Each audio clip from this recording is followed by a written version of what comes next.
Welcome to Stoic Power. Tonight, we dive deep into one of the most controversial and misunderstood psychological theories in history, Sigmund Freud's concept of penis envy. You may have heard the phrase thrown around as an insult or meme, but behind it lies a dark and curious theory about human development, femininity, power, and control. Sit back, relax, and let this be your philosophical meditation as we explore what Freud really meant and why it still sparks debate to this day. Chapter 1. Who was Freud? Before we can grasp the depths of his ideas, we need to understand the man himself. Sigmund Freud, an Austrian neurologist and the founder of psychoanalysis, was born in 1856. His work in the early 20th century reshaped psychology, introducing revolutionary concepts like the unconscious mind, the Oedipus complex, and, of course, penis envy. But Freud was more than a scientist. He was a philosopher of the human soul, daring to ask the questions others were too afraid to ask. Chapter 2. What is penis envy? At its core, penis envy refers to a stage in a young girl's psychosexual development. Freud believed that upon realizing she lacks a penis, the girl feels a sense of loss and inferiority.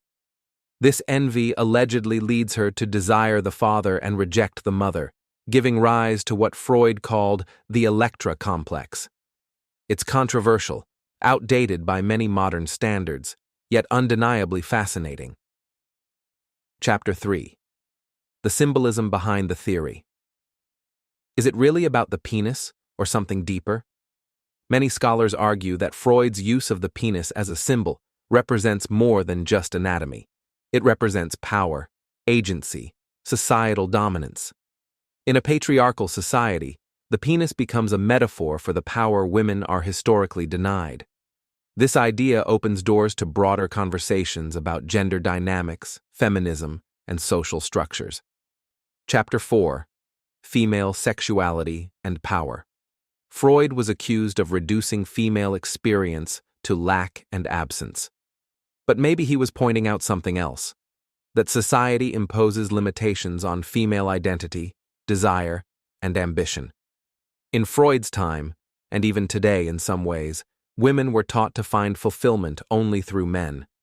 Penis envy, then, may reflect a subconscious rebellion against these limitations. Chapter 5. Critics and reinterpretations. Not everyone agreed with Freud.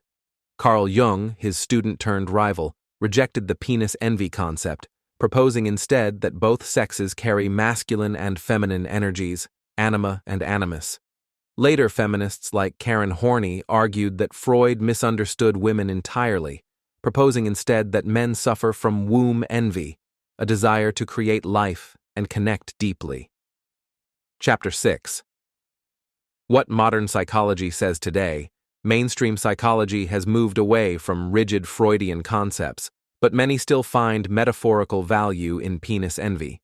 It sparks discussions about identity, self-worth, and the way gender roles are internalized from an early age.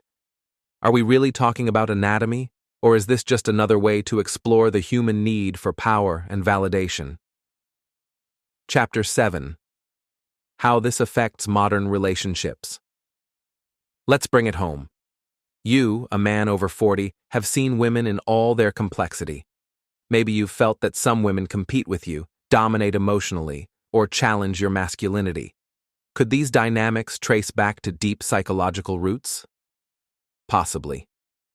Understanding Freud's theory might not give you all the answers, but it provides a framework to explore these relationship patterns with curiosity instead of frustration. Chapter 8. Stoic Reflections. Now let's take a Stoic approach. Marcus Aurelius said, "You have power over your mind, not outside events." Whether or not Freud was right, what matters is your reaction. Do not blame women for their behavior. Seek to understand. Observe without judgment. If you are strong in your frame, no theory can destabilize your inner peace. Chapter 9. Final thoughts. So, is penis envy real? The truth is complicated. Freud gave us a lens, flawed, yes, but powerful. Use it not to judge women, but to understand the forces that shape them and ourselves. And remember, the real power lies not in anatomy, but in awareness. This is Stoic Power. Stay thoughtful, stay strong,